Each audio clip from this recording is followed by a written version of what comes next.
Hello everyone and welcome to my channel. My name's Brian if you happen to be new around here, but if you're a returning subscriber, welcome back, you magnificent legend.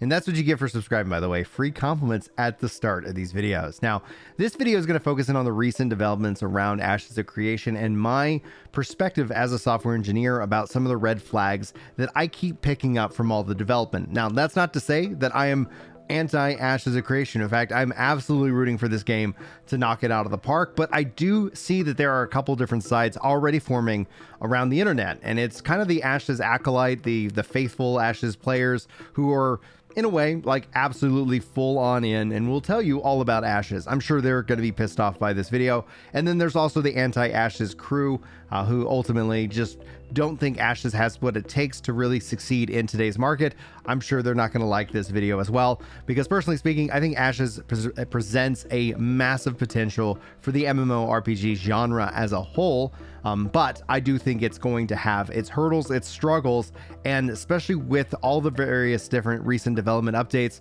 as a software engineer, I just continue to see red flag after red flag. And I think this hopefully will help that middle group of players set expectations so that if Ashes is able to deliver on everything that it's proposing or that it's promising or that it's hoping to deliver on, I think we're going to be in for a world of excitement, as opposed to just maybe falling short of some key element. And that's what this video is going to focus in on. And so hopefully you guys enjoy today's discussion. I'm sure there's going to be a wide range of comments below. Try to keep it respectful as best as possible. But beyond all of that, thank you so much for being here. Let's go ahead and dive in. All right, so let's break it up into a couple different categories. Now, first and foremost, the first major red flag that I see is kind of also related a little bit to the second one, but it's long development cycle. Ashes of Creation has been long in development, and it's going to remain long in development. And this is both a positive and a negative. Now, on the positive side, I generally see this sentiment a lot within gamers who just don't understand game development, and they'll say, oh, this game took 10 years to make. It's gonna be amazing. It's gonna be like if they took two games that took 5 years and combined them together, and just how much better that game's gonna be.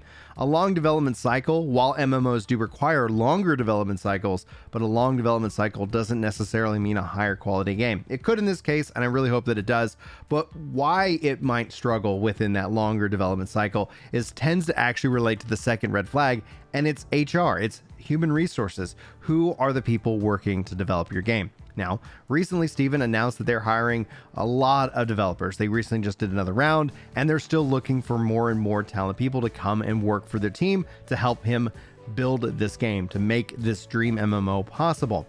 And that's really kind of the key point here, is that adding in resources to an already late project is only going to make that project later. Now, him adding resources isn't a bad thing. Him adding, staffing up, that is something that naturally is going to happen. But for those of us who are in the know, we know that actually means that's going to take even more time, because you got to train those resources. You got to get them integrated into the system. The other side that ties back to red flag number one, long development cycles. Well, this just means that you might have human intelligence, that experience that's been working on the game, end up leaving the company. And overall, when you see the longer that stretch of time gets, the more real life can come in and screw around with your development team. I've seen it happen all the time, and it is heartbreaking whenever you have to lose not just a good resource, but a resource that really knows the ins and outs of the dream and the vision, and they've been on board this whole time due to either circumstances outside of their control or circumstances outside of your control. And so when you factor in these two things, it continues to tell me that Ashes is still many years away from release. I really hope that I'm wrong in this analysis, but when I look at it, I start to think 2025 is kind of where I'm setting my minimum. That's where I start to expect to see, is this game out yet or not? And that's actually could be a good thing. 2025 could be the perfect year for Ashes of Creation to launch. Maybe it comes a little bit sooner at the end of 2024, but at the end of the day, we'll see. It looks like Alpha 2 will be rolling out early next year in 2023. And then if you factor in a couple of betas and some more, maybe we see it sooner than that. And hopefully that ends up being the case. Regardless, the fact that they also just expanded the world, it kind of ties into all that together.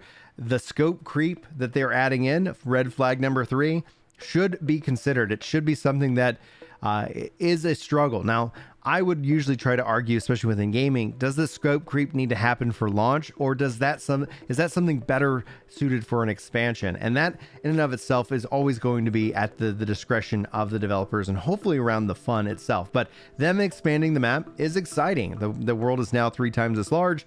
But at the same time, the world is now 3 times as large. And as long as they have all their ducks in a row and the teams are working, well, and kind of get that well-oiled machine plugging their way forward, hopefully we start to see faster and faster and more development progress in the long run. But that's going to be kind of that key aspect. Now, if you guys have already made it this far into the video, and you feel like it earns it, hit that like button, subscribe to this channel if you want more game discussion, analysis, MMOs, and more. Or you can always check out the podcast, Epic Loot Radio. We film live here Wednesday afternoons.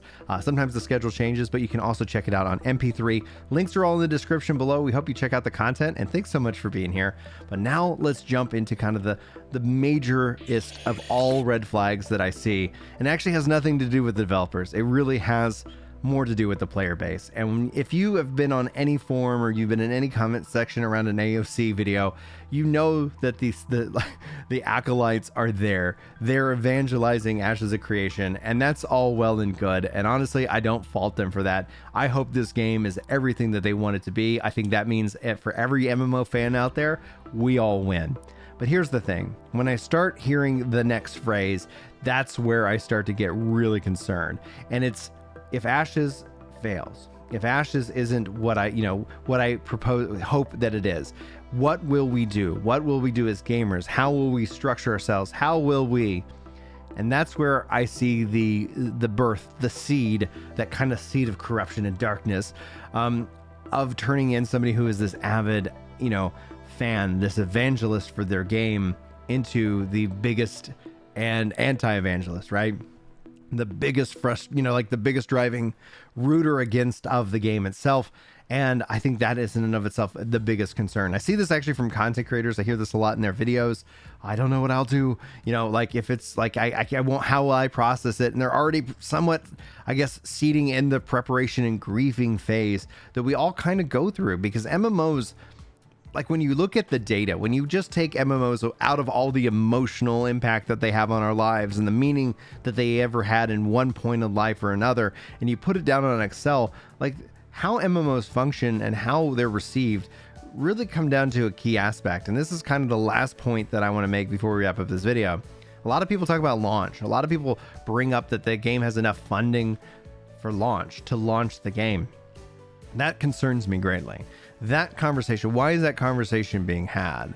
I think that's coming from Steven saying, hey, we got this, don't worry about it, while at the same time selling cosmetics. I'm not going to fault him for it. You do you. But in and of itself, those things kind of do sit weirdly with me. And it's because anybody who knows MMOs knows that it's not actually even about launch. AOC's launch is probably going to be ridiculous. It's going to be hyped up to no end. This game's already been long in development. You'll have me, you'll have evangelists, you have content creators, you'll have like everybody interested in checking out this game and being excited to check out this game. So inevitably, hype will draw a lot of people in regardless. But when you start talking about what happens after that, do they have enough funding, etc., that's where the question will remain. And that's why this point just seems a little bit strange. Maybe it's just a plain old talking point, something that people can kind of glom onto in fear that, like the other Kickstarter games, that they ran out of money. So maybe that is the justification for that item. It just seems like a strange and weird thing to kind of promote.